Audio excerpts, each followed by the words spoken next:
오늘은 성령 강림 주일입니다. 이 영어로는 펜티코스트라고 이야기하죠. 근데 그 어원은 이 펜티코스트라는 말은 이 헬라어 이 50이라고 하는 말에서 나왔다고 합니다. 그러니까 예수 그리스도께서 부활하신 뒤 50일이 지난 바로 그날을 기념하는 주일이 오늘 성령 강림 주일의 의미입니다. 그리고 이날을 이 유대교에서는 또 유대 절기에 따르면 오순절이라고도 부르죠. 이 시기상으로만 따져 본다면 참 묘한 일치입니다. 오순절과 그리고 성령 강림절이 같이 일어나게 되었다라고 하는 것은 아주 우연적이라고 보기에는 그 뒤에 뭔가 깊은 의미가 있는 것이 아닌가 이런 생각을 하게 만든다라는 것이죠. 이 원래 오순절이라고 하는 이 말은 이 본래 처음 익은 곡식단을 이 하나님 앞에 바쳤던 초실절, 그날로부터 50일이 지난 날을 기념하는 유대의 축제, 절기입니다. 그런데 너무나도 우연이라고 하기에는 놀라운 일치인 것이 이 6월절을 중심으로 이 사건은 우리 교회가 지금도 지키고 있는 바로 이 성령 강림절과 아주 유사성 그리고 아주 동일한 모습들을 보여준다는 것이죠. 특별히 6월절을 중심으로 이 두 사건은 아주 동일한 의미를 우리에게 보여주는데 6월절은 출애굽의 사건에서 우리가 너무나 잘 아는 내용이죠.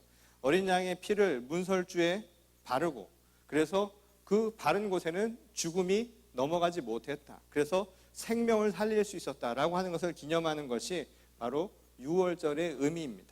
유대인들에게는 이것이 바로 출애굽의 역사에서 아주 중요한 의미를 갖죠. 왜냐하면 그것을 통해서 민족의 구원을 얻었다라고 그들은 믿고 있기 때문입니다. 그래서 하나님이 그들 백성을 버리시지 아니하시고 구원하셨다라고 하는 것을 기념하는 것이 바로 6월절의 가장 큰 의미입니다.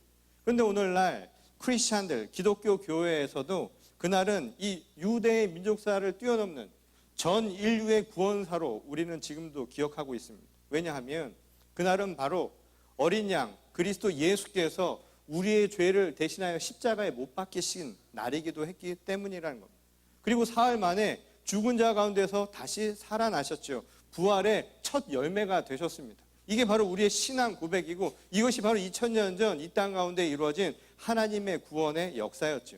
그러니까 처음 익은 곡식단을 바치던 초실절도 결국 6월절이 시작하고 세 번째 날에 시작한 것이니까 그 의미가 결국 놀랍게도 일치한다. 부활과 일치하는 것이고 그리고 바로 그날로부터 50일이 지난 오순절 곧 성령 강림절이 임했다라고 하는 역사는 그 두 가지가 결코 우연이 아니었음을 우리에게 가르쳐주는 대목이라는 겁니다. 이 예수께서 부활하시고 50일이 지난 바로 오순절에 오늘 성령이 강림하심으로써 이 땅에는 새로운 열매가 시작하게 됩니다. 부활을 통하여서 죽은 자 가운데서 다시 살아나심으로 부활의 첫 열매가 되신 그리스도 예수의 그 영이 오늘 이곳 가운데 또 다른 열매를 허락하셨다라는 것이죠. 그것은 다른 것이 아니라 바로 교회의 시작입니다. 오순절 성령 강림절의 가장 큰 의미는 바로 이 땅 가운데 하나님의 영, 예수 그리스도의 그 부활의 뜻을 이제 우리의 삶 속에서 붙들고 살아가는 이 시대의 교회가 시작하는 날을 알리는 아주 중요한 의미를 갖는다는 것이죠. 이 성령을 통해서 우리는 부활하신 예수 그리스도가 거하는 하나님의 집이 되었다는 겁니다. 오늘 교회는 하나님이 함께하는 곳입니다. 성령이 이곳 가운데 임하는 주님의 놀라운 역사의 장소다 이 말인 것이죠. 그리고 그것을 통해서 오늘 하나님이 그리스도 예수를 통하여 이 땅 가운데서 하셨던 구원의 사역들을 오늘 우리가 그의 손과 발이 되어서 대신 행하는 것입니다. 주님의 역사를 우리가 함께 이루어가는 것이죠. 말씀이요 우리의 머리가 되어주신 예수 그리스도를 통하여서 이 시대의 교회가 소금과 빛의 역할을 감당하며 이 시대를 함께 만들어가게 되었다는 겁니다. 그런 의미에서 오늘 본문이 기록하고 있는 이 성령 강림의 사건은 그리스도의 부활 이후에 이 땅의 교회가 어떻게 해서 시작되었는가 그리고 그것이 오늘날 우리에게 의미하는 것이 무엇인가를 분명하게 이야기해주는 아주 국적인 장면이라고 이야기할 수 있다는 겁니다. 오늘 본문은 그 상황을 이렇게 묘사를 하고 있죠. 오순절을 맞이해서 사람들이 한 곳에 모여 있는데 갑자기 하늘에서 바람이 불어 온 집안을 가득 채웠다. 그렇게 기록하고 있습니다. 근데 여기서 표현한 이 바람이라고 하는 말은 이 당시 유대인에게, 특히 이 당시에 이 말을 알고 있었던 많은 이 헬라 사람들도 마찬가지지만, 당시 근동사회의 이 말의 의미는 단순한 바람 이상의 의미를 갖고 있는 말이었다는 겁니다. 이 실제로 원어의 의미도 숨결 또는 호흡이라고 하는 말로 함께 사용하는 단어였다는 것이죠. 그러니 하늘로부터 바람이 불었다라고 하는 이 말은 우리가 다른 식으로 표현하면, 문학적 표현으로 이야기하자면 하늘로부터 내려온 숨결이라고 이야기할 수 있다는 겁니다. 곧 하나님의 호흡과 같은 이야기를 우리에게 보여주는 표현이라는 것이죠. 그리고 또 다른 하나로 집안을 가득 채웠다라고 기록하고 있는데, 이 집안도 사실은 여러 가지로 해석할 수 있는 대목이기도 합니다. 물론 집이라고 하는 곳은 사람이 거주하는 장소를 의미하지요. 하지만 그것이 오늘 이곳 가운데 쓰여질 때는 단순히 우리가 거처하는 집만의 의미를 갖고 있는 것은 아닙니다. 실제로 이 어원을 보게 되면 그것은 곧 우리의 몸이기도 하다라는 것이죠. 곧 하나님이 머무는 곳은, 하나님이 영을 통해 우리에게 보여주신 그 성령이 머무는 곳은 그냥 집만이 아니라 하나님의 집인 교회 가운데, 그리고 사도 바울의 고백처럼 우리 스스로가 하나님의 집이라고 이야기하지 않습니까? 곧 우리의 몸 가운데 임하는 사건이었음을 가르쳐주는 부분이라는 겁니다. 한마디로 이 부분을 문학적으로 우리가 다시 한번 표현을 해보면, 결국 하나님의 호흡이, 하나님의 숨결이 우리 가운데, 우리의 몸 가운데, 곧 하나님의 집인 이 교회 가운데 임하는 사건이었다라고 하는 것을 보여주는 말씀이었다는 것이죠. 곧 하나님의 생기로 가득 차 있는 하나님의 교회와, 그리고 우리 자신 성도들의 모습을 생생하게 표현한 모습이라는 겁니다. 하나님이 우주 만물을 창조하시고 그 위에 사람을 만드실 때도 마찬가지였죠. 우리가 창세기의 말씀을 보면 흙으로 우리를 빚으셔서 그 코에 생기를 불어넣어 주셨다라는 말씀이 나옵니다. 그래서 우리는 살아있는 영적인 존재가 되었다라는 것이 바로 창세기가 가르쳐주는 이 창조의 역사였죠.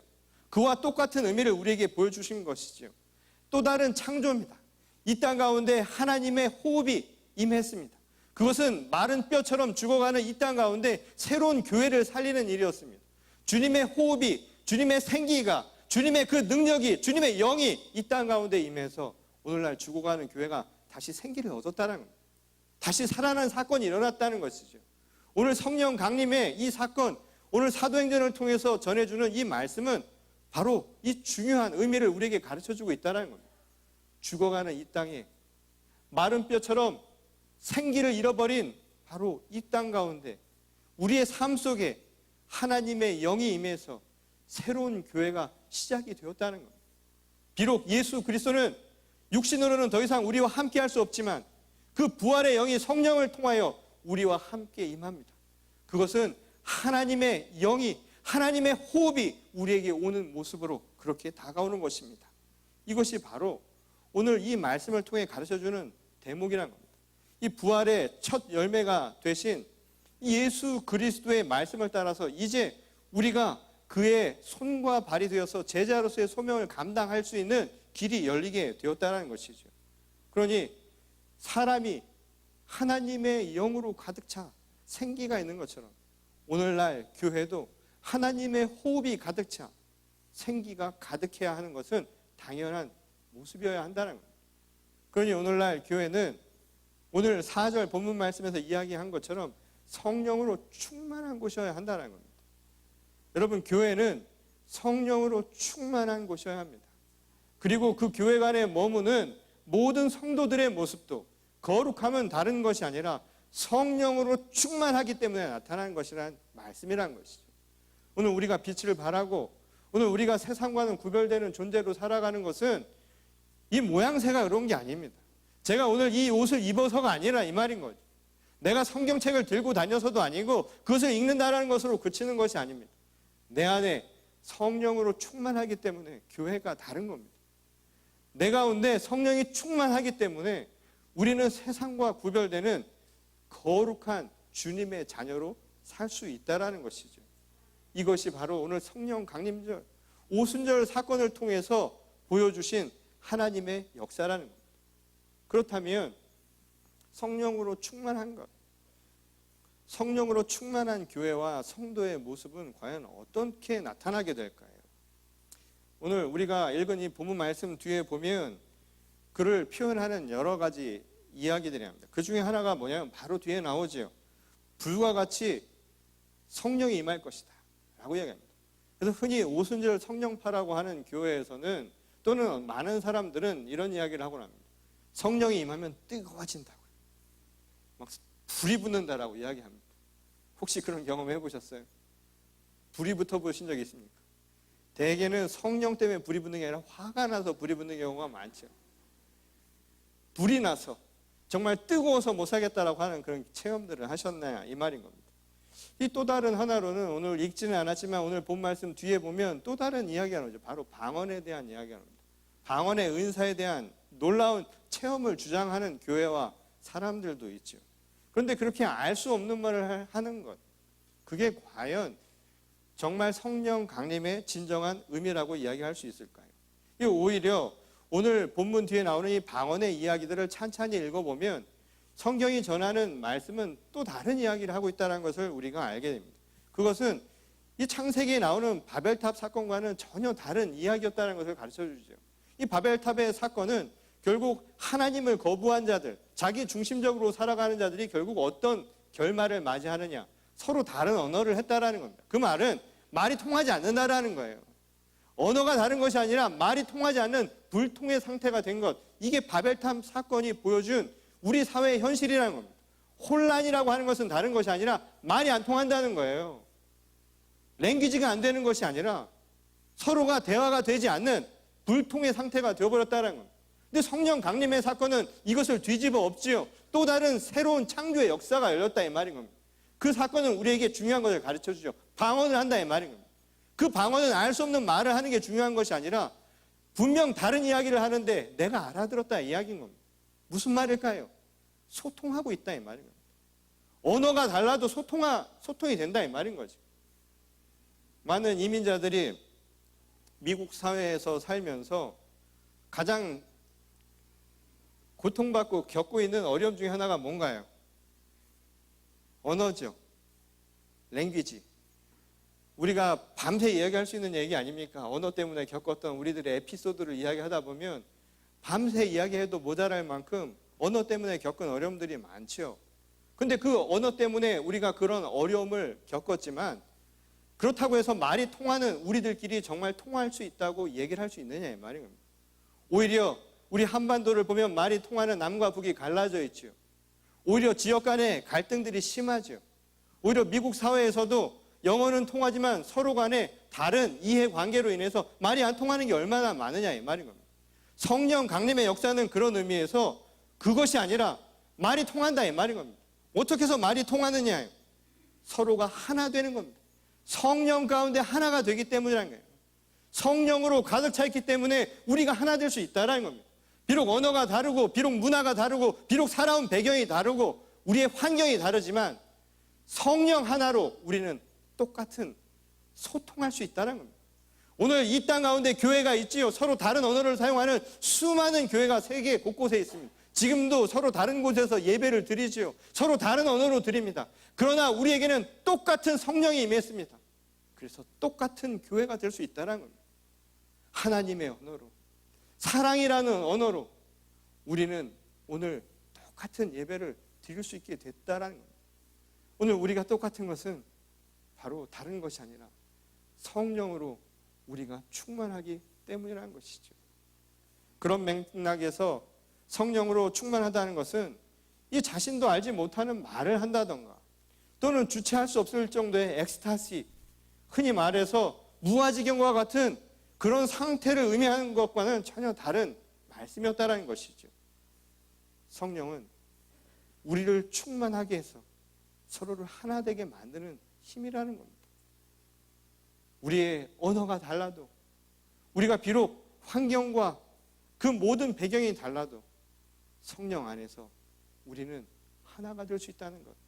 이게 바로 이 땅 가운데 교회를 세우신 하나님의 놀라운 역사이고 그것이 바로 성령 강림절 임하는 하나님의 축복된 모습이라는 것이죠. 이를 잘 보여주는 사례가 이 우리 감리교회의 창시자라고 할 수 있는 요한 웨슬레의 이 회심 사건에서도 찾아볼 수 있습니다.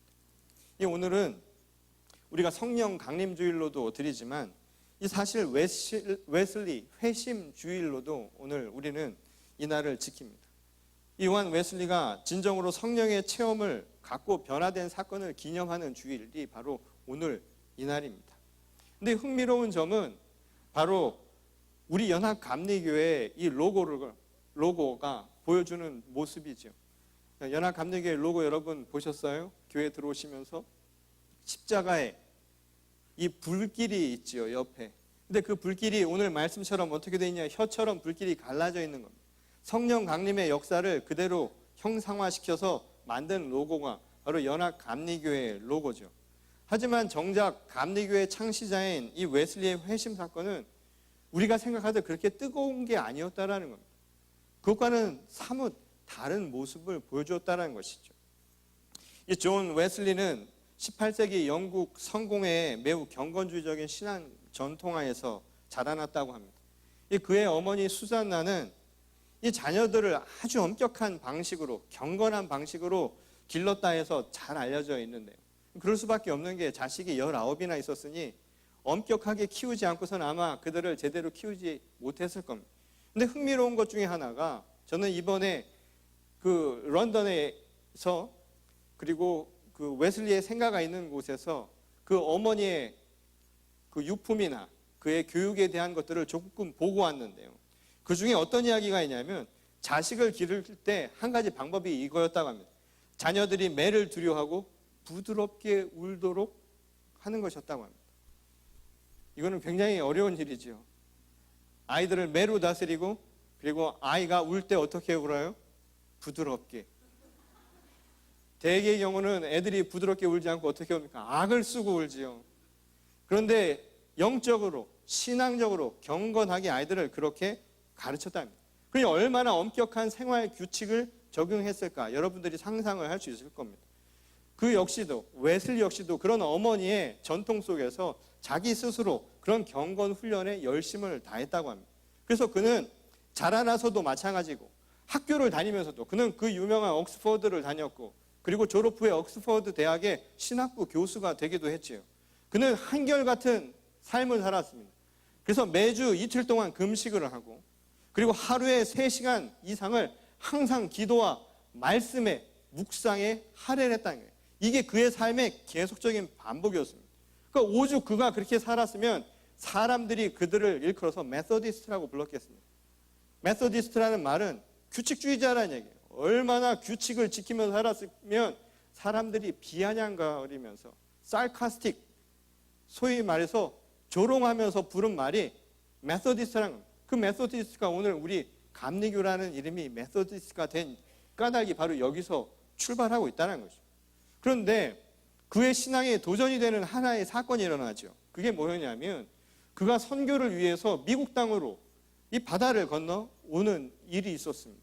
그가 바다를 건너서 오는 그 와중에 큰 풍랑을 만나죠.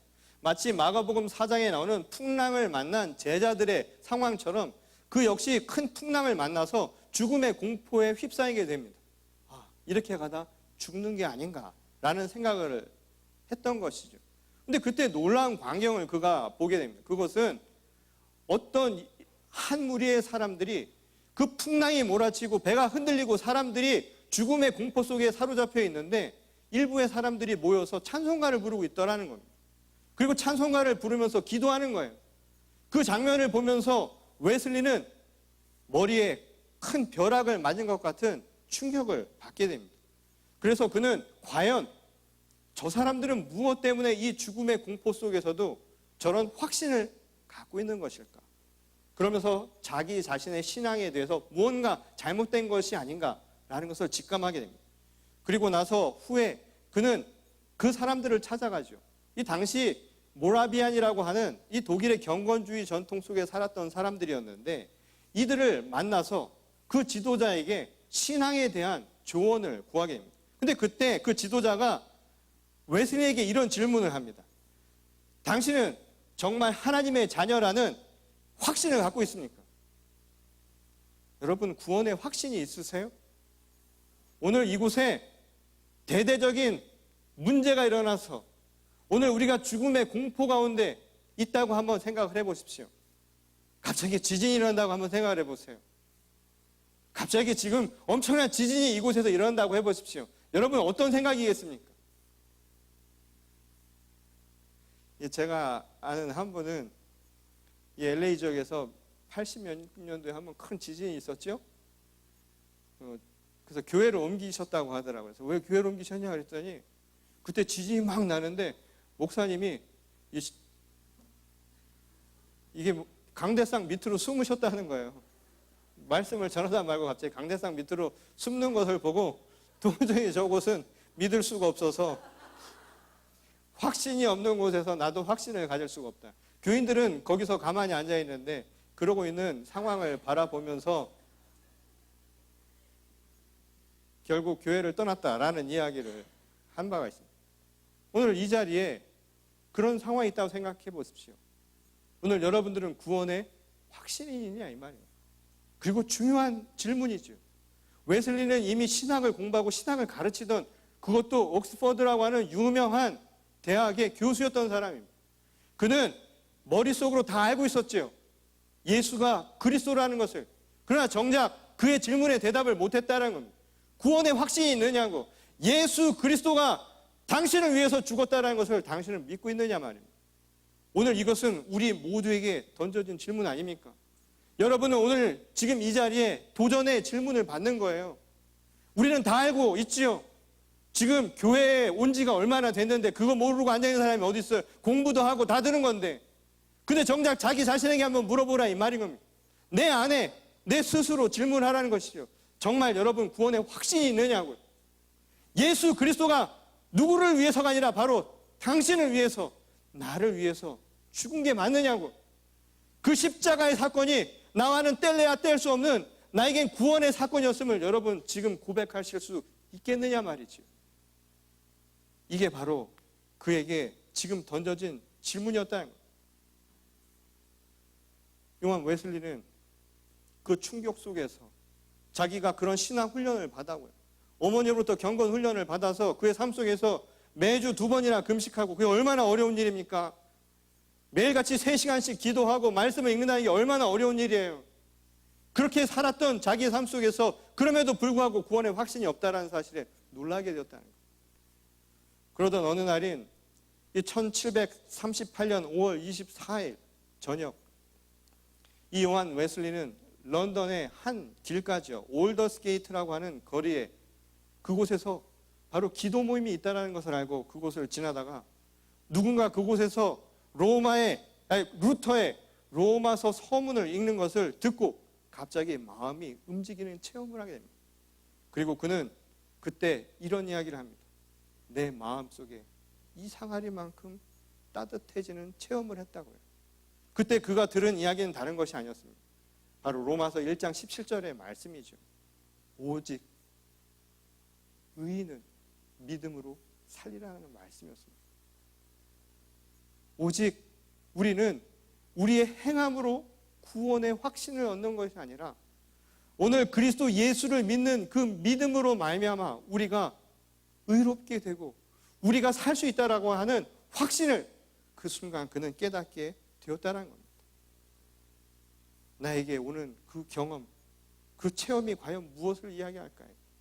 이미 다 아는 내용이었지만 그 마음속에 자기도 모르게 이상하리만큼 그런 감동을 체험한 이유가 무엇일까요?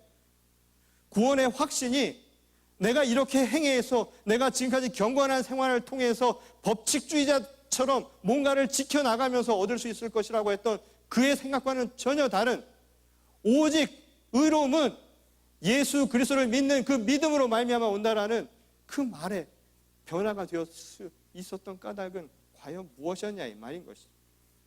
그의 회심의 사건, 이상하리만큼 따뜻해지는 그 구원의 체험, 그것이 어떻게 생겼을까요?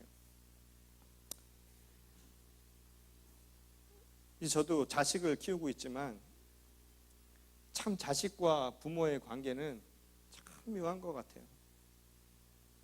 교회에 앉아서 성경을 읽다 보면 한없이 나도 하나님이 우리를 사랑하신 것처럼 나도 한없이 자식을 사랑해 줄 것 같은데 대개 자식을 향할 때는 신약의 사랑의 하나님을 떠올리기보다는 구약의 엄한 하나님이 먼저 떠오르죠. 그러고 자기를 정당화시킬 때가 많습니다. 하나님도 때리셨는데, 하나님도 벌하셨는데 라는 생각을 하게 되죠. 그런데 말이에요, 아이들이 자라나면서 아이들이 바라보는 세상, 그 작은 세상이 어디서부터 시작하는 줄 아십니까? 바로 부모로부터 시작한다는 거예요. 부모를 보면서 아이들은 작은 세상을 본다는 거예요. 그 세상 속에서 내가 어떻게 살아가는가를 어릴 때 그 부모의 모습을 통해서 하나둘 만들어가기 시작을 한다는 거예요. 부모에게 자식은 미래지만 자식에게 부모는 세상의 작은 모습이라는 거예요. 그래서 아이들이 부모와의 관계를 통해서 세상을 배워간다는 거예요. 그리고 세상을 배워갈 뿐만 아니라 부모에게 잘 보이는 것을 통해서 자기의 행동을 정당화시키고, 부모의 얼굴 찌푸림과 또한 부모의 체벌을 통해서 내가 잘못하고 잘못하지 않은 것을 구별해내는 그런 삶을 살아가게 된다는 거예요. 그게 우리들 내면 속에 우리도 모르는 새 무의식적으로 다 자리를 잡고 있다는 거예요. 몇 년 전 한국에서는 이 세월호 사건이 있어서 우리들의 마음을 아프게 한 일이 있었죠. 근데 마지막에 아이들이 부모에게 남긴 그 마지막 메시지를 보면 더 가슴이 아픈 게 뭐냐면, 부모로서 가슴이 아픈 게 아이들이 항상 하는 말이 사랑해요라는 말이 아니라요, 미안하다는 말이에요. 부모에게 미안하다는 거예요. 최근에 미국에서 총기 사건이 있었죠. 아이들이 죽음의 공포 속에서 부모에게 전화를 걸거나 메시지를 남길 때 미국 아이들도 항상 남기는 마지막 말은 뭐냐면 미안하다는 거예요. 왜 미안할까요? 저는 부모의 입장에서 그 말을 들으면 가슴이 찢어질 것 같아요. 왜 미안하다라는 말이 들을까요? 왜 미안하다는 말을 마지막에 할 수밖에 없을까요? 아이들이 커가면서 삶의 기준을 부모의 기대치에 많이 걸고 있기 때문이라는 거예요. 그래서 아이들은 자기도 모르는 새 부모가 좋아하는 것을 하게 되는 거예요. 그리고 부모가 원하는 것을 하기 위해서 자기가 거기에 자기도 모릅니다. 무의식적으로 맞추어 간다라는 거예요. 자기 삶을 거기에 맞추어 살아간다는 거예요. 그러다 보니까 어떻게 살아가냐면 요한 웨슬리처럼 어머니의 가르침대로 어머니가 원하는 것을 행하면서 살아가는 거예요. 그리고 그것이 부모를 기쁘게 하는 것이라고 믿는 거예요. 그리고 나아가서는 부모를 기쁘게 하는 것이 곧 하나님을 기쁘게 하는 것이라고 그렇게 생각을 하지요. 그리고 거기에 맞추어서 살아간다는 거예요. 그래서 아이들이 죽을 고생을 하면서 일하는 건 아니에요. 내가 뭘 잘못되면 먼저 엄마 아빠를 쳐다보는 거예요. 미안하고 엄마 아빠한테 잘 못한 게 마음에 걸리고, 끝끝내 우리는 그런 마음을 갖고 살아가지요. 부모에 대한 또 다른 자식으로서의 그 도리를 못하고 살아가는 것에 대한 마음을 늘 안고 살아간다 이 말입니다. 오늘 진정한 신앙이라고 하는 거예요. 이상하리만큼 따뜻해지는 그 체험은 근데 그런 순간에 나타나는 게 아니었다는 거예요. 마치 이 회심은 회개하는 것처럼 일순간적으로 일회적으로 일어난 사건이 아니라는 거예요. 회심은 마음이 바뀌는 것이죠. 그 마음이 바뀌어서 그냥 그 순간으로 머물러 있는 것이 아니라 이제 하나님의 등을 바라보다가 이제 하나님을 바라보며 살아가게 되었다는 거예요. 마음이 바뀐 그 순간으로 그친 이야기가 아니라 회심은 마음이 바뀌어서 그 바뀐 채로 살아가는 겁니다. 걸어가는 겁니다. 마치 사랑을 머리에 번개가 띄어지는 것처럼 첫 순간에 반하는 전기가 흐르는 듯한 그 순간으로 머무는 것이 아니라 날마다 그 마음을 가지고, 그리고 은은한 마음을 가지고 사랑의 감정을 가지고 살아가는 것과 같은 그 모습이 회심의 모습이라는 거예요. 자녀들이요, 모르고 있었다는 게 바로 그거였다는 거예요. 부모가 자식을 사랑하는 거 그것 때문 아니었단 말이에요. 니네가 잘해서 내 말 잘 들어서 사랑한 게 아니란 말이에요. 어쩔 때는 그것 때문에 회초리를 들 때도 있어요. 잘 되라는 마음으로. 어떨 때는 정말 화가 날 때도 있어. 자식이 말을 안 들어서. 그런데 그것으로 자식을 원망하고 자신을 책망하는 것으로 끝나는 게 아니란 말이에요. 애가 잘하든 못하든 부모는 사랑하고 있어요. 계속 그 마음은 똑같은 거예요. 웨슬리가 몰랐던 것이 무엇이었을까요? 그 사랑을 몰랐다는 겁니다. 우리를 향해 주신 하나님의 사랑, 그리스도 예수의 피값으로 치른 그 사랑을 그는 몰랐다는 것이죠. 그 사랑을 알면 내가 하루 밥 더 먹어도 괜찮아요. 하루 기도 안 해도 괜찮아요. 성경 말씀 조금 안 읽어도 괜찮아요. 못 읽어도 좀 괜찮아요. 좀 못나도 좀 괜찮다 이 말인 겁니다. 그런데 그 하나님의 마음을 정말 아니까 어떤 마음이 생기냐? 마음이 이상하게 따뜻해진다는 거예요. 예전에 부모님이 칭찬을 해주면 그게 너무 기뻤습니다. 저도 가끔씩 그렇게 하는데요. 시험 잘 보면 뭐 사줘요. 그럼 애들이 되게 좋아하고 그걸로 다음에 더 잘하려고 노력을 하죠. 근데 그게 아니라는 거예요. 지금 시간이 지나서 생각을 해보니까 그때 반짝 기뻤던 것이 중요한 것이 아니라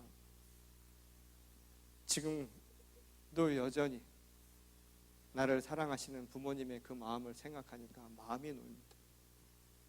내가 잘해서 나를 사랑하시는 부모가 아니라 못났는데도 여전히 나를 믿고 기다려주시는 부모님, 그 사랑 때문에 오늘 우리가 사는 겁니다. 내가 부모님 잘 보이려고 잘하는 게 아니에요. 내가 하나님한테 잘 보여서 신앙생활하는 거 아무 의미가 없다 이 말인 겁니다. 하나님이 나를 사랑하시는, 그래서 십자가에 그 아들까지 우리를 위해 내주신 그 사랑을 알기에 오늘 내가 살아가는 겁니다. 그 믿음으로 사는 것이 바로 진정한 회심의 의미가 아닐까요? 오늘 성령 강림절을 맞이해서 우리에게 주시는 이 말씀을 다시 한번 기억하기를 원합니다. 오늘 이 성령 강림의 의미는 모든 것이 쉽게 달아올랐다가 쉽게 꺼져버리는 인스턴트식 신앙과는 그 의미가 아주 다른 것이었습니다. 오늘 성령 강림을 통하여서 우리가 하나 될 수 있는 것, 바로 성령 하나님으로 인해서 우리 모두가 소통할 수 있는 그 길을 이 교회를 통해서 허락해 주셨습니다. 그리고 그 사랑을 통하여 우리도 서로 사랑하며 살아갈 수 있는 소명을 우리에게 허락해 주셨죠. 그리고 그것은 마지못해 억지로 행하는 그런 훈련과 같은 그런 신앙이 아니라 오늘 하나님이 지금도 우리를 사랑하신다는 그 지극한 사랑에 감동한, 그래서 이 상아리만큼 내 마음이 따뜻해지는 이 마음으로 오늘 하나님 앞에 나가는 것입니다. 이것이 바로 진정으로 성령 충만한 하나님의 자녀요, 오늘 이 시대를 만들어가는 하나님의 교회의 모습인 줄 여러분들이 믿으시기 바랍니다.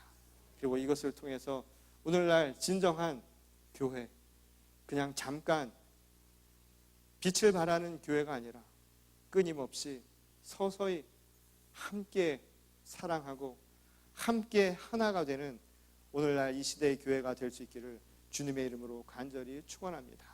우리 다 같이 기도하시겠습니다.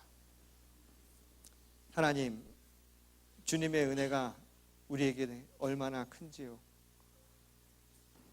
하나님의 사랑이 얼마나 우리에게 놀라운 은혜인지 저희들이 미처 모르고 살았습니다. 우리가 순간 첫사랑의 그 감정으로 마치 전기가 오르듯 반짝 변화되는 반짝 신앙으로 살았던 것은 아니었을까요? 그리고 그것을 체험하기 위해서 우리도 모르는 새 우리 자신을 힘들게 하며 신앙의 어려움을 겪고 있었던 것은 아니었을까요? 그저 하나님 잘 보이기 위해서 하나님이 칭찬하시면 그 칭찬 소리 한 번 더 들어보려고 억지로 힘든 길을 가면서 정말 힘들고 어려웠던 우리의 삶을 스스로 외면하거나 때로는 지쳐 좌절할 때마다 역으로 하나님을 원망하고 비난하며 살았던 것은 아니었을까요? 오늘 그리스도 예수를 통하여 우리에게 보여주신 그 참사랑을 저희들이 깨닫습니다. 하나님이 여전히 우리를 사랑하신다는 그거 하나만으로도 우리를 구원케 하신다는 것, 그것이 우리를 의롭게 하시는 길이라는 것임을 저희들이 깨달았습니다. 그리고 그것을 위해서 오늘도 꾸준히 묵묵히 오늘 우리들에게 주어진 삶을 살아가는 것이 진정한 사랑의 표현이었음을 깨달았습니다. 자식이 뭘 잘해서가 아니라, 뭘 열심히 달려서가 아니라 그냥 거기서 묵묵하게 자기 일 잘하고 살아가는 것만으로도 부모의 마음을 기쁘게 하는 것처럼 오늘 우리에게 주어진 하루하루의 삶을 감사와 기쁨으로 돌려드릴 때 하나님도 기뻐하시는 줄 믿습니다.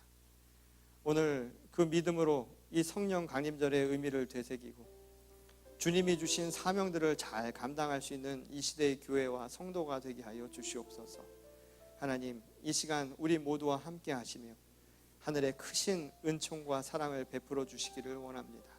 주님, 돌아가는 발걸음 위에도 함께 하셔서 이들이 돌아갈 때는 성령의 충만함을 마음속 깊이 이상하리만큼 마음이 따뜻해지는 그 체험으로 돌아갈 수 있게 하여 주시옵소서.